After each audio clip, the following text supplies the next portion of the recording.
श्रीमद गुरुचरित्रातील श्री दत्तगुरूंच्या कथा आपण ऐकत आहोत. आजचा दिवस 8वा. आज श्री दत्तगुरूंच्या कथेमध्ये काय वर्णन आहे ते ऐकूयात. जिव्हा कापून घेतलेल्या मूर्ख ब्राह्मणाचा उद्धार दत्तगुरूंनी कसा केला, चला तर कथेला सुरुवात करूयात. श्री गणेशाय नमः. नरसिंह सरस्वती श्री गुरु वैद्यनाथाहून निघून भुवनेश्वरी सन्निध्य असलेल्या भिल्लवडी ग्रामात आले. श्री गुरु तेथे एक चातुर्मासपर्यंत राहिले.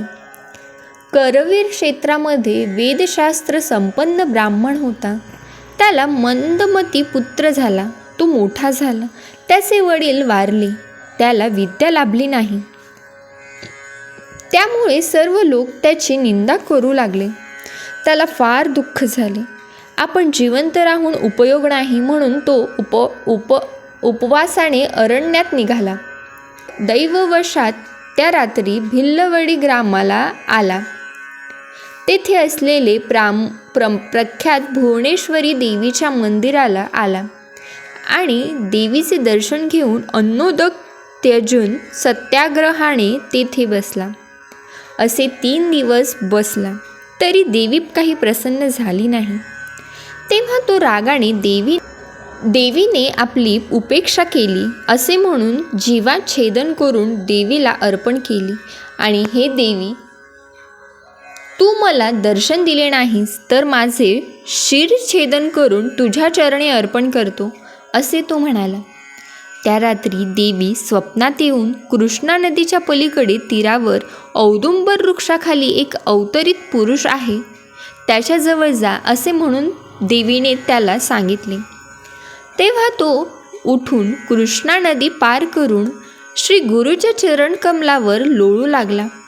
श्री गुरु संतोषाने त्याच्या मस्तकावर आपले वरदहस्त ठेवले. त्याला ज्ञानप्राप्ती झाले व त्याची जिव्हा पूर्वीप्रमाणे झाली. श्री गुरुचरणांचा स्पर्श होताच तो ब्राह्मण सर्व वेदशास्त्र पारंगत झाला. बघा ना, जे लोक त्याला मूर्ख म्हणत होते ते सर्व लोक त्याला आता पालखीत बसून वाजत गाजत गावी आणले व त्याची सेवा करू लागले. श्री गुरुच्या कृपेने तो सर्व लोकात पूज्य झाला. श्री गुरु महिमा हा अपार आहे. याची महिमाच नाही सांगता येणार.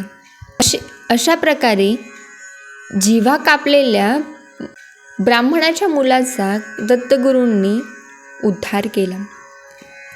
ही कथा येथेच पूर्ण झाली. अवधूत चिंतन श्री गुरुदेव दत्त. गुरुदेव दत्त.